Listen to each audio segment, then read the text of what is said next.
Hola, bienvenidos y bienvenidas a esta nueva cápsula virtual del área de Educación, Mediación y Ciudadanía del Museo Histórico Nacional. Mi nombre es Pablo Soto, soy profesor del área y con esta cápsula vamos con la última que tiene que ver con los objetos y la historia. Mis compañeros y compañeras anteriormente les comentaron de algunos objetos que ellos tienen guardados en sus hogares, que son parte de los objetos queridos, de sus objetos familiares, que justamente nos ayudan a conocer un poco más de la historia personal, familiar, pero también la historia colectiva de todos los chilenos y chilenas. En este contexto es que yo también quiero contarles algo de algunos objetos que yo tengo guardados en mi casa y que tienen que ver principalmente con la música. Yo tengo un conjunto de vinilos aquí que son parte de una colección que yo tengo, pero antes de hablar de ellos quiero contextualizar un poco la historia de Chile, porque la música ha estado presente a lo largo de toda nuestra historia, desde nuestros primeros habitantes, ¿cierto? Los pueblos originarios, que ya utilizaban instrumentos musicales para sus ceremonias, para diferentes instancias que ellos necesitaban y que los instrumentos eran parte de su vida cotidiana.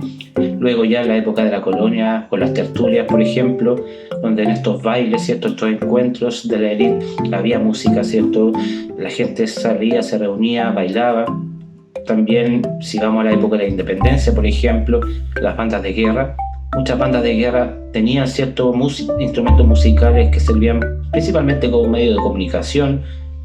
Ya entrado el siglo XIX, a fines del XIX, en Europa, en Estados Unidos, se van a crear los primeros reproductores musicales. Y eso también va a llegar aquí a Chile, lo que va a ser muy importante porque ya desde principios de las décadas del siglo XX, en Chile se van a crear fábricas e industrias que justamente se van a dedicar a fabricar vinilos.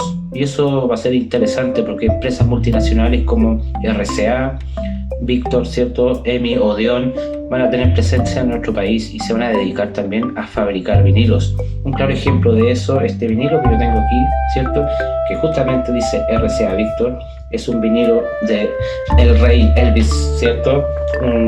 Que si uno mira la fecha y lee las descripciones de los objetos, se va a dar cuenta que fue hecho a fines de la década del 50. Y eso es lo interesante del tema que estoy hablando, porque los objetos nos entregan pistas y datos históricos. Por ejemplo, este disco de Elvis, a pesar de ser un artista de Estados Unidos, sí se fabricaban sus discos acá en el país a través de estas empresas, como les conté, como RCA, que tenía su propia fábrica ahí en la calle Vicuña Maquena y llegó a tener presencia en gran parte del siglo XX.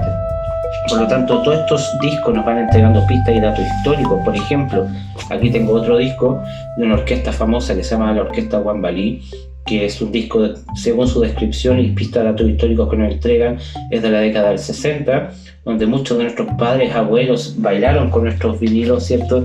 Y lo interesante es que gracias a ellos también podemos conocer un poco más de la historia.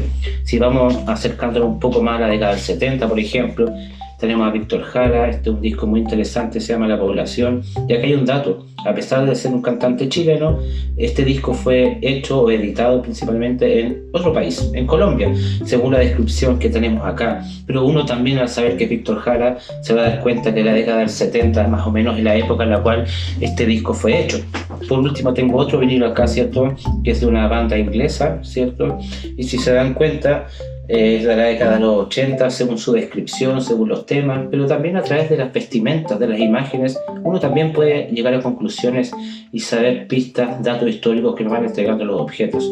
No solamente los discos, como les comentaba, sino que también todo tipo de objetos que nosotros hemos guardado en nuestros hogares, que nos cuentan parte de nuestra propia historia. Porque acordémonos que la historia la hacemos todos y todas, no solamente los grandes personajes, sino que todos los chilenos y chilenas somos parte de esta historia. Y esa es la idea justamente de estas cápsulas, es comentarles que nosotros como área de educación realizamos este tipo de actividades con objetos para aprender un poco más de nuestra propia historia, la historia personal, familiar, colectiva, que representa a muchas personas.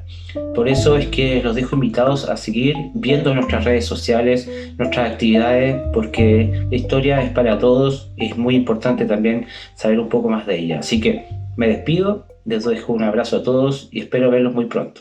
Que estén bien. Chao.